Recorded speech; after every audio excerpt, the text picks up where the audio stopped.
Today I will be adding ink blending to create 4-dimension on a 1-layered stamped card. Stay tuned.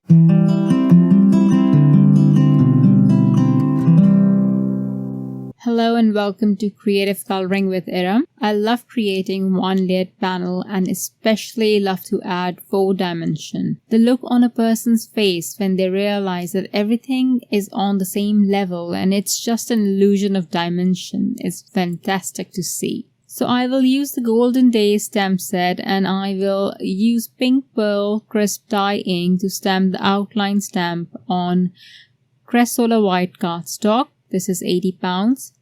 The outline is just for my reference. I will then place a stencil and blend the Pink Pearl Crisp Dye Ink over the entire area and cover it completely. For this, I will use the small blending tool.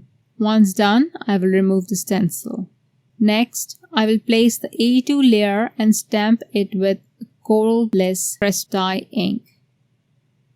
Then I will place the A3 layer and stamp it with Rubellite Crisp Dye Ink.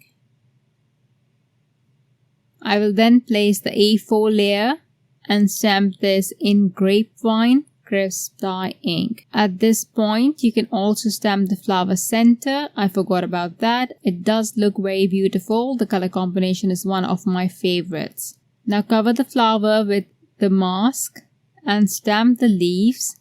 B2 layer in Marshland Crisp Dye Ink, and for the B3 I used Sea Forest Crisp Dye Ink, and for the B4 layer I used Mangrove Root Crisp Dye Ink. Now I will keep the mask in place and use the small blending tool to add the green inks that I used to stamp the leaf layers to add some inking around the flower. This will ground my image. How dark or light you want your inking to be is your choice.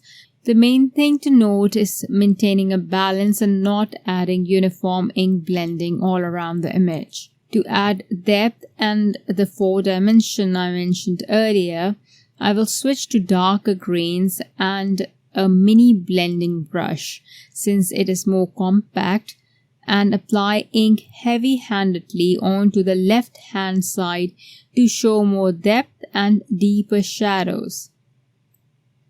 The light source is on the top right, so obviously the flower's shadow will be on the leaves and it will be the darkest there.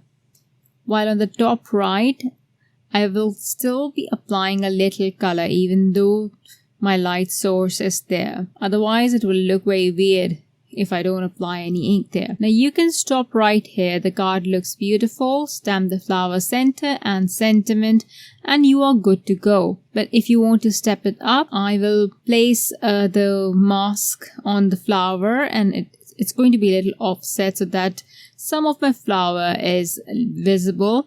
And then I will add fine black splatters. And then I will also add gold splatters from the metallic watercolor 14 pan set. Next, I thought I would doodle around the leaves and flowers with a fine liner pen. It adds a unique touch to your card. This doesn't need to be perfect and it's quite relaxing. I often do this. Again, it is not necessary. You can completely skip this step. Next, I will stamp the flower center and the sentiment in Obsidian Pigment Ink. I hope you like the ink colors that I used. I love these colors and the 4-dimension I achieved with ink blending. You can do so much more if you bring pencils to the mix too. Thank you so much for watching. Bye. Hello there! Did that video just spark your creativity? And do you want more project ideas and inspiration videos too? Well, if you do, please make sure that you subscribe to the Alternate YouTube channel. Also, make sure that you do click that notification bell so you don't miss a video. Thanks so much for watching. Bye bye!